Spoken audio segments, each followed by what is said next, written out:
My name is Anand Jhingran. I'm the CTO for Apogee. Can you just make sure that it will only show up there? It will not show up here. Uh, my name is Anand Jhingran, the second person here. I'm CTO for Apogee. And the co-presenter with me will be Andre Fatala, who is sitting here. And what we're going to talk to you about is some of our observations on what it takes to actually win with your ecosystem strategy. Okay, so that's the talk.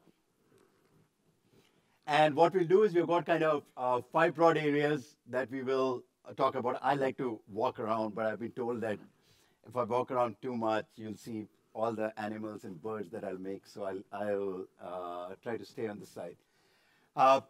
The first thing that we'll do is talk a bit about how ecosystems will actually help your business. So as you build out your services, how can you actually leverage the power of ecosystems?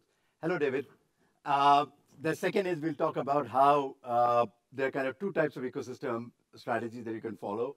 And at the appropriate time, I'll bring on Andre Fatala, who will talk about how Magazine Luiza, a very large retailer in Brazil, is actually excelling at making that happen.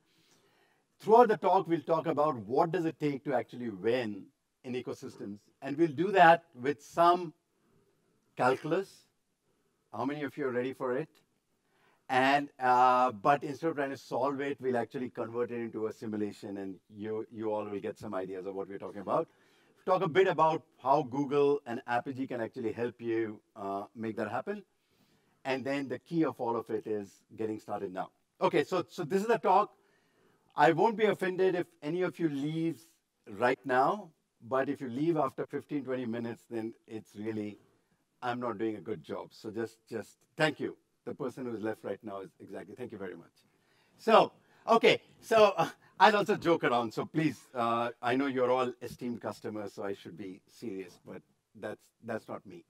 So, so the key question really is that you have built out some services as an enterprise or whatever. Then you've got services that may help your customers find stuff. They may help your customers book stuff. They may help your customers in some way, shape, or form track packages, etc., etc. You've built out an API.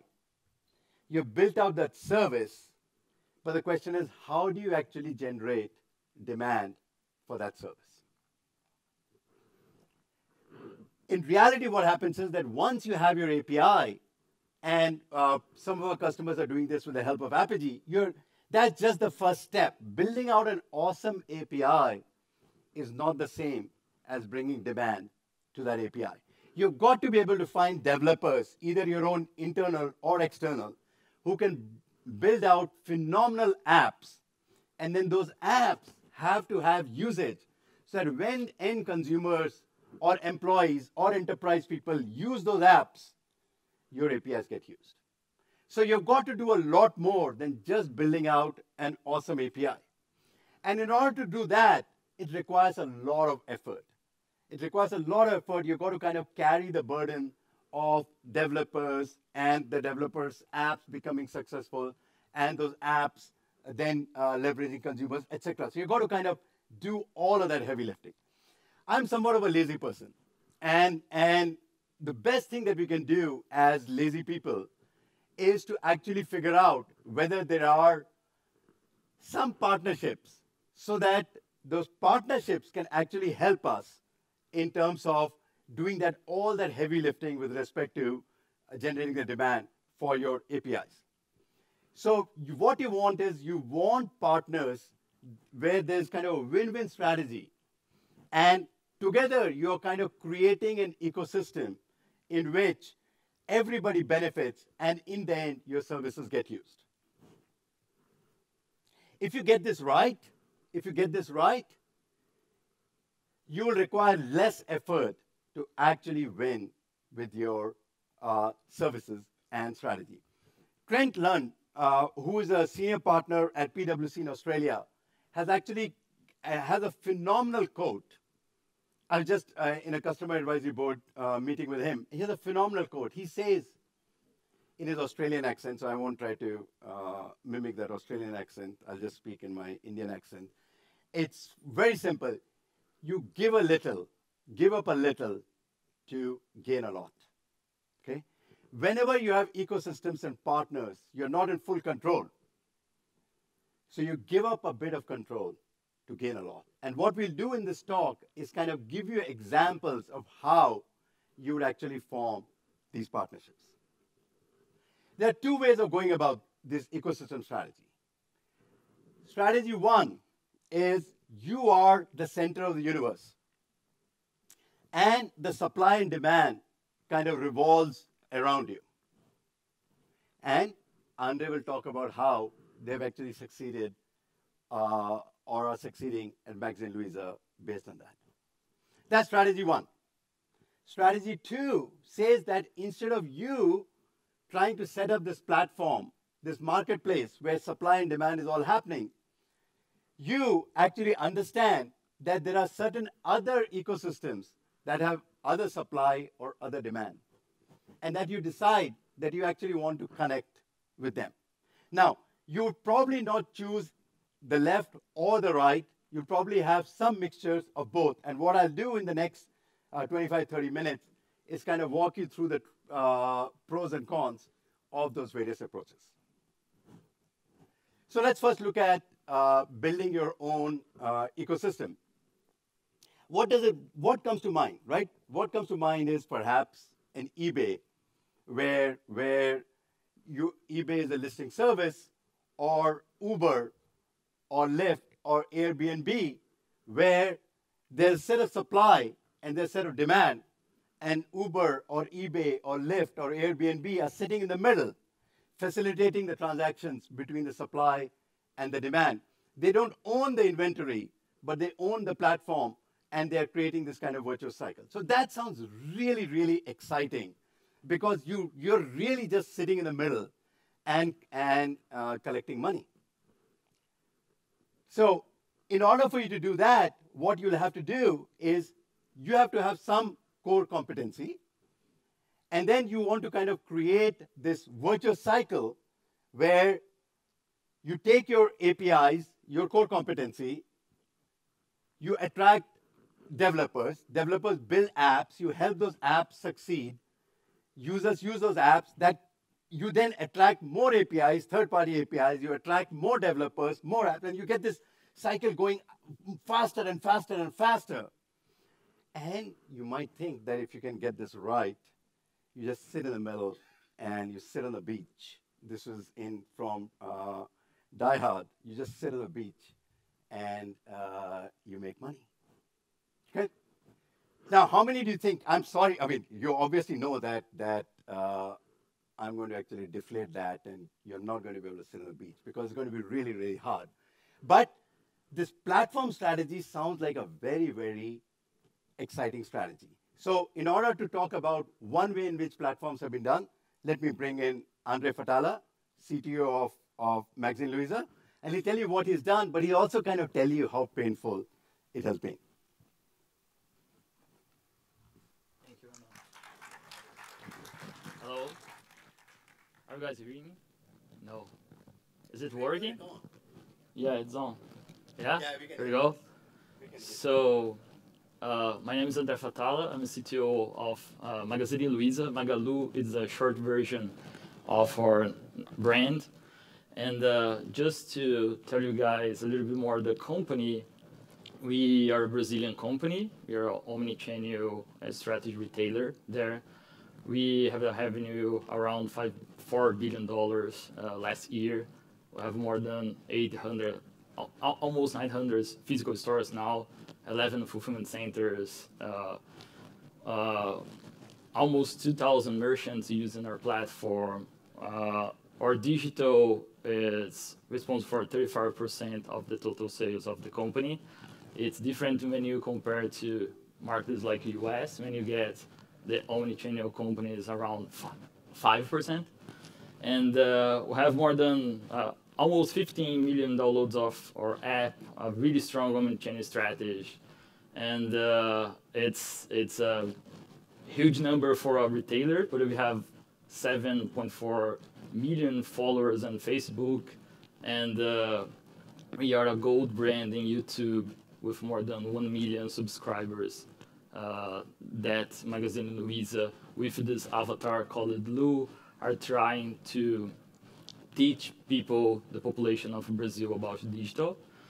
And one really good number here is about the lifting of our stocks in the past 2 years when we decide to go to this approach of building our own platform. So, and because of that, now we have around 2 billion API calls on our platform per month. And as Anant mentioned before, we are trying to solve this problem about demand and supply. And for us, it's something that we are using APIs, an entire ecosystem of APIs, to expose the infrastructure of Magazine Luiza to other merchants in Brazil, use it, and be able to provide a better experience to the customers there. And we started building this platform in 2015, and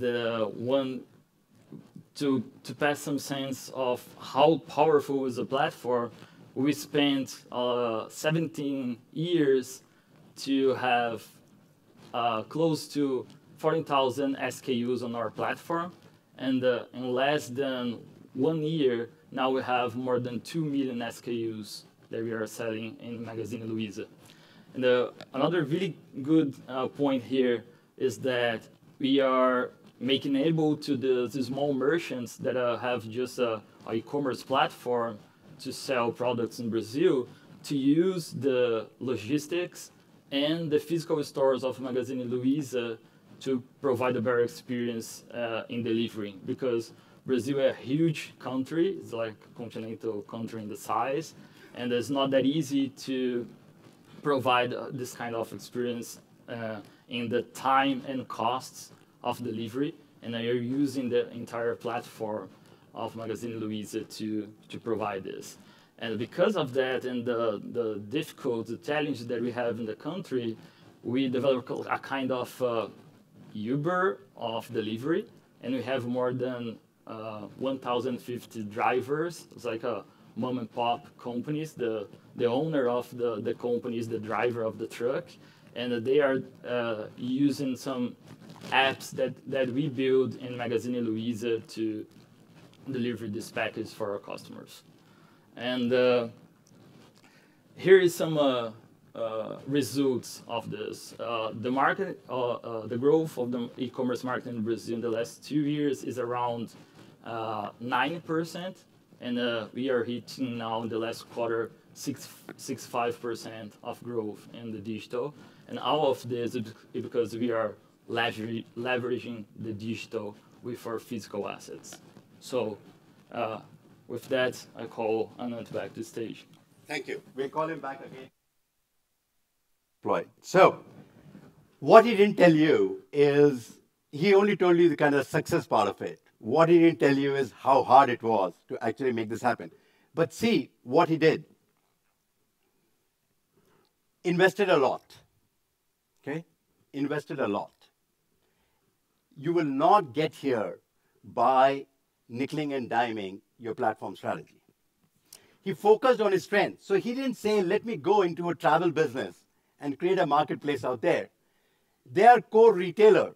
And they said, okay, let's start with our 48,000 SKUs and let's add other things around it. But let's not lose track of the fact that we are retailers. Act with speed. Started early. They took a risk. Fred, his CEO, who is now the CEO, and Andre, they took a risk that let's go try to make this happen around the APIs and build a marketplace. And then, of course, something else that I'll touch upon later on. So Andre, Fred, and Magazine Luiza did a good job of this. Now, in order to kind of internalize what these things really mean, what I'm going to do is kind of walk you through 2 or 3 of these things that are required in order to make this happen. So first one is act with speed. And all of us get kind of act with speed. But what's the fun if we can't, in this dark room, if we can't actually play a game? So what we're going to do is we're going to play a simulation game. And the simulation game is simple. We'll set up two ecosystems. One on the left-hand side, I'm pointing with my right hand. It was a trick that I had to learn. One on this side and one on this side, ecosystem 2. And the ecosystem 1 and ecosystem 2 have a mixture of suppliers who are marked with red and consumers who are marked with blue. Now, obviously, things are more complicated in real life, but this will be sufficient for you to actually understand what's really going on. When a consumer comes in, it's a simple model. She decides whether she wants to go to the right or whether she wants to go to the left. And how does she make the choice? She makes a choice based on the number of suppliers on this side. The more the suppliers are on this side, the more the consumers are attracted. The more the suppliers on that side, more the consumers are attracted. So in the simulation model, very simple, when a consumer comes in, she tosses a coin, or the game tosses a coin for her. And let's say that there are 3 suppliers on this side and 7 on this side. Then with a 30% probability, she ends up on this side. And with a 70% probability, she ends up on this side. Simple. And similarly for the supplier, suppliers are attracted to the consumers, and they actually go based on this process. Simple rule. Let's see what really happens. So what we're going to do, we're going to solve this equation, but not solve it through our high school or first-year grad school algebra. We're actually going to run a simulation and show you what really goes on. Now, in order for this to work, what we also have to do is set up an initial condition. So just to kind of make it equal, we'll give both ecosystem 1 and ecosystem 2 one supplier and one consumer. Though in our actual simulation, there are like 10,000 consumers for every supplier. Okay? I'm going to run this simulation twice. I would love to do it online, but just didn't want to kind of do the switch back and forth. I'll run this simulation 2 times. What do you think will happen when I run this simulation? Who's going to win? Dallas? 1? Yes. So in general, let's see. I'll run this 2 times and let's see what happens.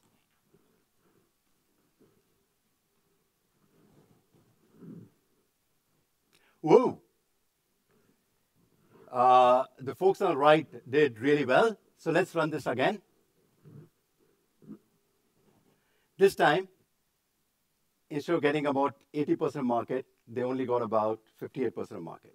Okay, so the reason is simple. Even if the rules of the game are set identically, there's no real inherent advantage on either side. There's enough randomness built into this that, as somebody pointed out, early advantage plays out to a big advantage over time. And what this tells us is that in real life, there's no such thing as same rules of game. Even if you're playing same rules, what happens is there are enough vagaries in the environment that will make one side do better than the other. But overall, though, if you run this simulation enough number of times, side 1 will win or side 2 will win. Make sense? Okay. Now,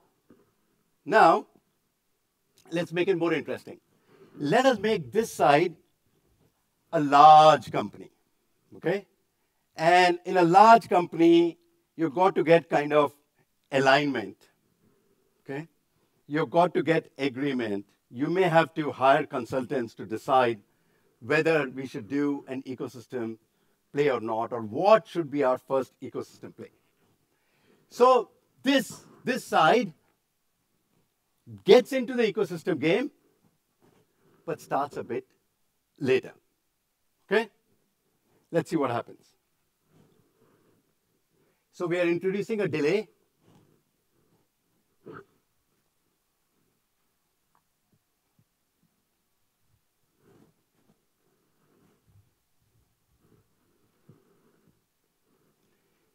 Isn't it cool or really sad? Okay? You snooze, you lose. Okay? Very, very simple. Very, very simple. So the first thing that you've got to think through is you've got to act with a sense of urgency. If you don't, instead of being at the beach, okay, you're going to be stuck in traffic. Okay? As simple as that. But life is not created with a set of equal rules. Even if you're a large enterprise and you move somewhat slowly, you have some inherent advantages. Okay? And you can actually leverage those advantages. Those advantages may be different. So for example, at Walgreens, the advantage is the physical presence on the corner near most Americans. With Boots Alliance, physical presence in UK. You may have other advantages. So the second strategy towards ecosystem is to not play with other people's rules. You need to play to your own strength. And we'll again bring this concept out with a simulation. So, ecosystem 1 on this side, same as before. But on ecosystem 2, what we are going to simulate is an advantage that you have, which is the ability to actually attract suppliers. Now, you may have a different advantage. As I pointed out, Walgreens has a different advantage. You may have a different advantage. But if you play with your strength, and in this case, we are simulating a strength of you having the ability to actually attract suppliers. Let's see what happens.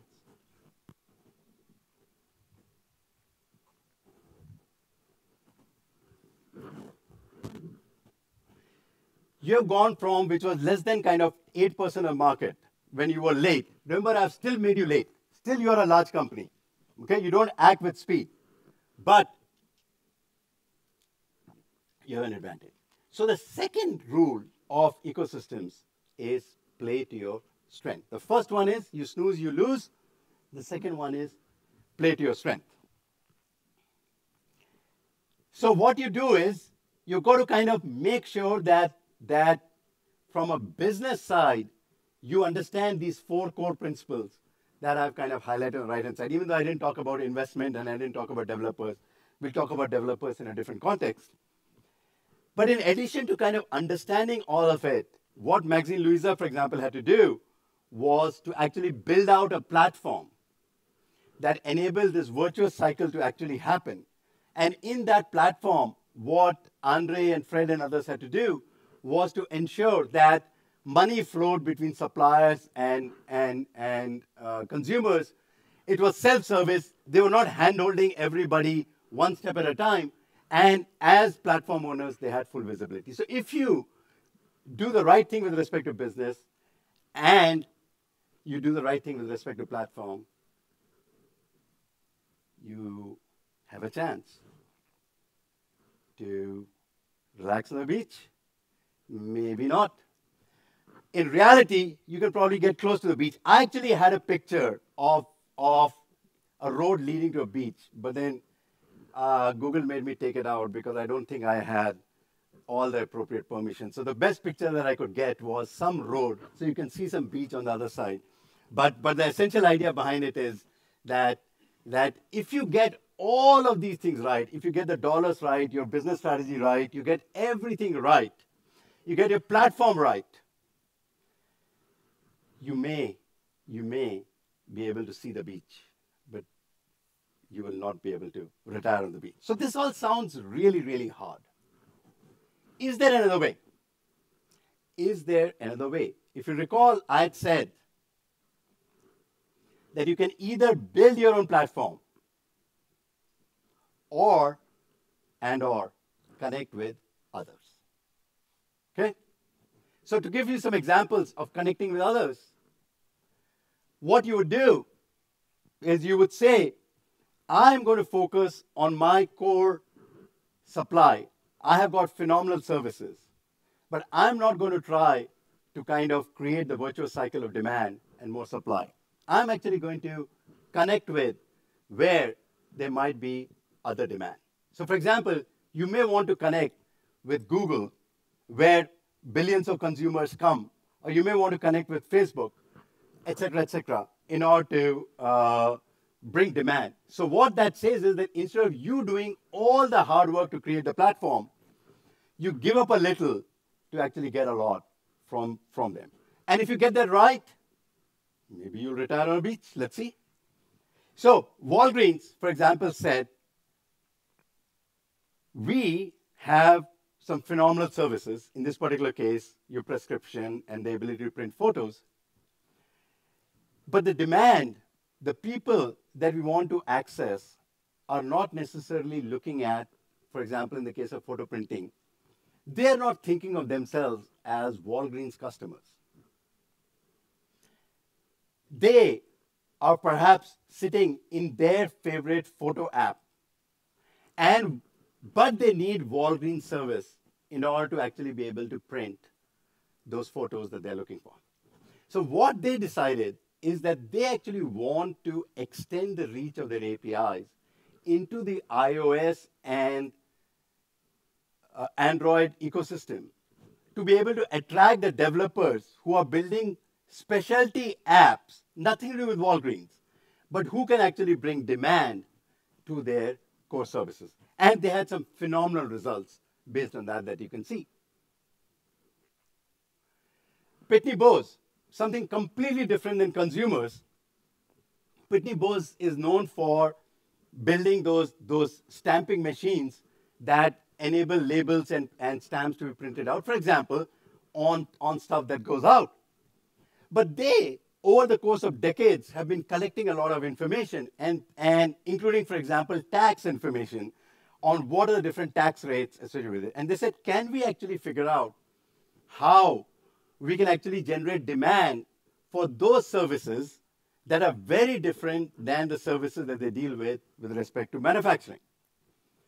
And so they said, okay, let us partner with kind of Google and Google AdWords in order to attract not consumers in this case, but in order to actually attract developers who are then going to take their services and build out those phenomenal APIs. And they also had some really, really fantastic results. So in both of those cases, the strategy that they deployed was not to build their own platform, but actually connect with somebody else, somewhere else, where either the developers or consumers hang around. And to give that example within the context of Magazine Luiza, let me call Andre again and say what he did to connect with other platforms. So just to make clear that I'm really far away from that guy relaxing on the beach. And what we did... There's no beach in Sao Paulo. So. Yeah, no beach in Sao Paulo. And what we did that is really interesting is we built our own platform, and then we saw how hard it is to scale this platform, talking about the physical presence that we have with our stores. And then we came up with the idea of how about let people in Brazil create a digital virtual store of Magazine Luiza, and then they can do the same job of the sales associates in small cities to sell products of Magazine Luiza. And that's why we built the Magazine PwC. It's a social commerce platform that anyone can use all the connection that they have in the Facebook to do suggestions, recommendations of products. They are responsible to create all the products, select the products that they want to sell to people. And after some time, we decided to create a better experience, and then we built a mobile app that's pretty equals what we're going to see on our physical stores that the sales associate use to sell our products. So, and with that, individual can go in some house in the countryside of São Paulo and then show some refrigerators or flat TVs and sell directly to our consumers. And we build a mobile POS, and get the payment using this device on our customer's house. And with that, now we have more than 6,000 active stores that they are getting the minimum commission per month on this platform. And it's a pretty good example in how you can not just build the entire platform and be the arbiter or set the rules of the platform, but use another platforms like Facebook or other social platforms and make people create this demand to the platform. Right. Thank you very much, Andre. He'll be back again to answer some of your questions, but we are very, very proud to work with Andre and others to both help them build out. Is it on? Is it on? Okay, thank you. And but also to kind of build out their platform, but also to actually help them connect with. So in this particular case, for example, they understood that as many users that they have for Magazine Luiza, Facebook in Brazil has several times more. So what's the strategy to actually connect with Facebook users? And what they said is the best way to connect with Facebook users is to actually have some of these influencers who sit in Facebook and are able to actually leverage them. So they actually have deployed both of those strategies. So you've gone into some use cases. Let's get back to simulation, right? It's because we haven't done that in some time. So in order to actually succeed, again, invest. You have to be able to connect with suppliers. You have to be able to integrate with consumer platforms, and you've got to spend on developers. So again, there's nothing really easy out here. And what I'm going to do is spend some time on what does it mean to actually connect with developers. So this is very, very interesting. Let's go back to our simulation game. So remember that we had said that in the simulation game, that the two ecosystems were mostly independent. It was only suppliers or consumers that made a choice to go left or go right, based on whether they found the number of suppliers out there attractive, et cetera, et cetera. But developers are a strange beast, okay? Developers are the connective tissue that connect one ecosystem with the second. So for example, in the case of Walgreens, what is it that they were able to do? They were able to attract photo app developers that sit in iOS and Android. So what they did was they were able to bring the demand from those ecosystems to the supply that they had. Okay? So that is why developers are key as kind of a connective tissue in order to make this happen. And let's kind of see what results the developers do in this simulation that we'll do again. It's very simple. What we're going to do is we're going to assume that developers are able to bring some fraction of the demand from this ecosystem to this ecosystem by building apps that leverage supply on this side and actually create demand on this side. So demand on this side connects with supply on that side through developers in the middle who are shown as yellow.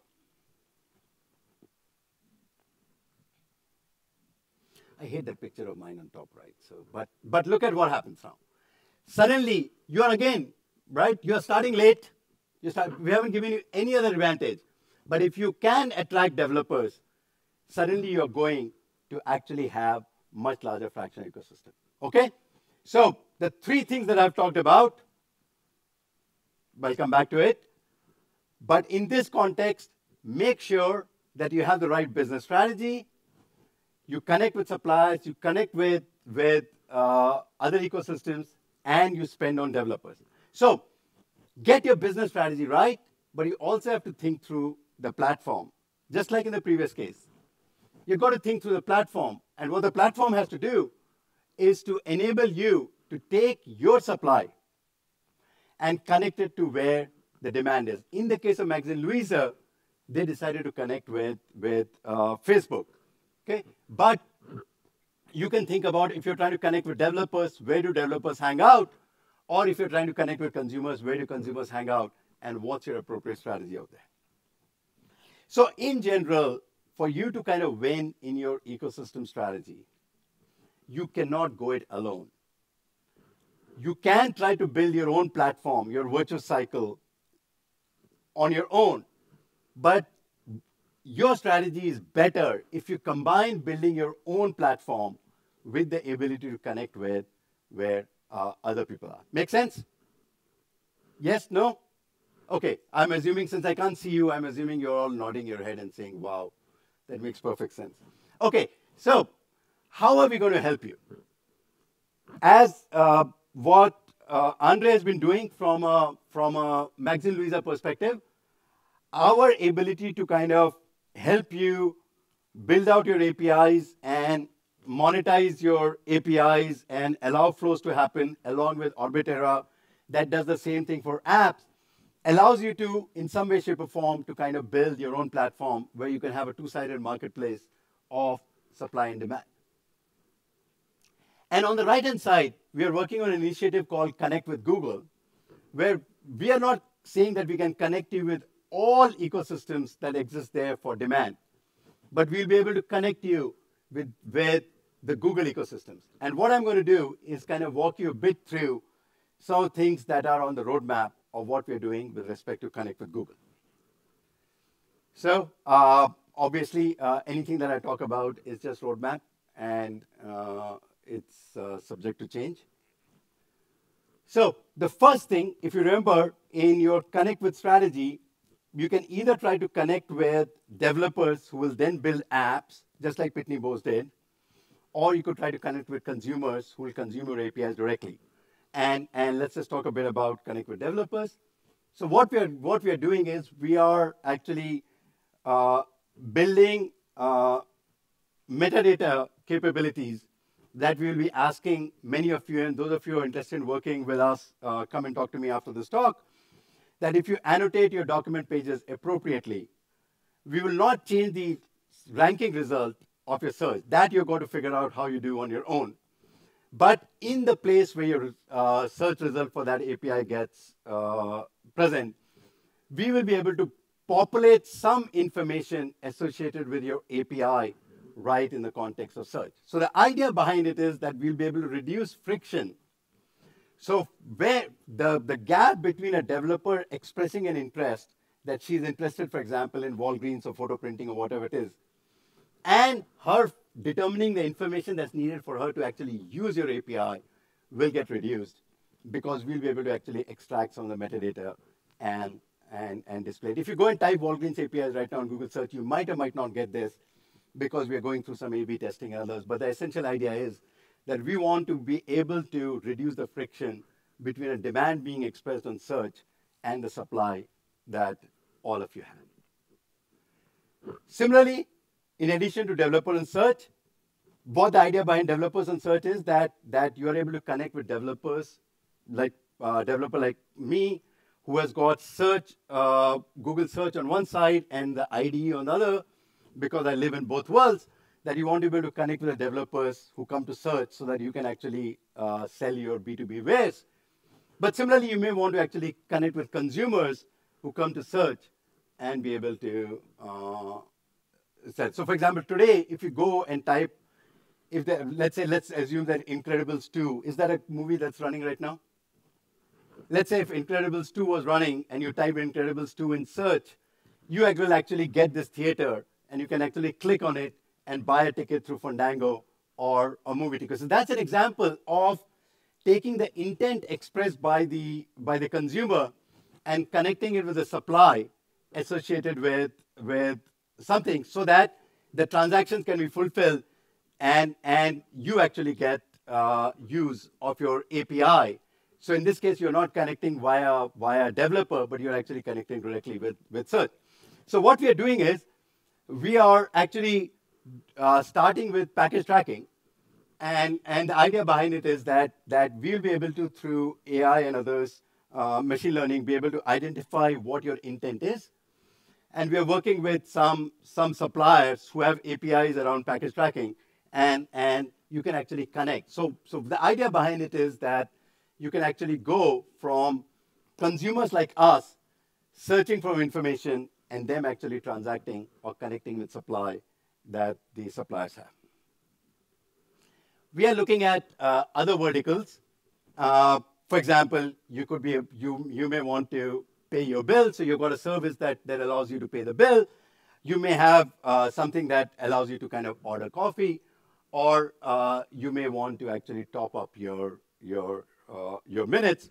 Or if you are in YouTube and you are a telco provider, how do you actually get to kind of upsell somebody in the context of YouTube and everything else? So the central idea behind it is that there are consumers and you have some fantastic supply of services. How do you actually connect and make those things happen? Now, of course, we are not, these are some of just the sample verticals that we're thinking of. And if you all are interested in talking to me about some special vertical, please contact me after this. So, in conclusion, we will help. We've got a platform with Apigee and Orbitera that will help you build your own platform. We are working on this connect with developers that will bring developer demand to you. We are working on connect with consumers. I give you an example of package tracking that will bring demand to you. But in the end, it is mostly on you. Okay? It's mostly on you. So you have to kind of think this thing through. You have to focus on speed. You snooze, you lose. Don't try to copy others, and spend on developers. Will you be able to retire on a beach if you get that right? Really, really phenomenally happy person. No. What will happen is, if you do it right, you can take a bow for a minute. But as soon as you take a bow, you've got to start running. Okay? I'm reminded of this saying about Africa, that every day in the morning, ignore the fact that I don't know whether they're gazelles, and that's definitely not a lion, that's a lioness, but I'll say again, this is one of the things where I had to find the right picture that Google approved. So, in the morning, in some savannah of savannah is in Africa? Okay. In the morning, gazelle wakes up and it has to start running, because if it is not faster than the fastest lion, it may be eaten. And in the morning, if a lion wakes up, lioness in this case, it has to start running, because if it's not faster than the slowest gazelle, it might go hungry. So it doesn't matter if you're a lion or a gazelle. When the morning comes up, you've got to start running. Thank you very much, folks.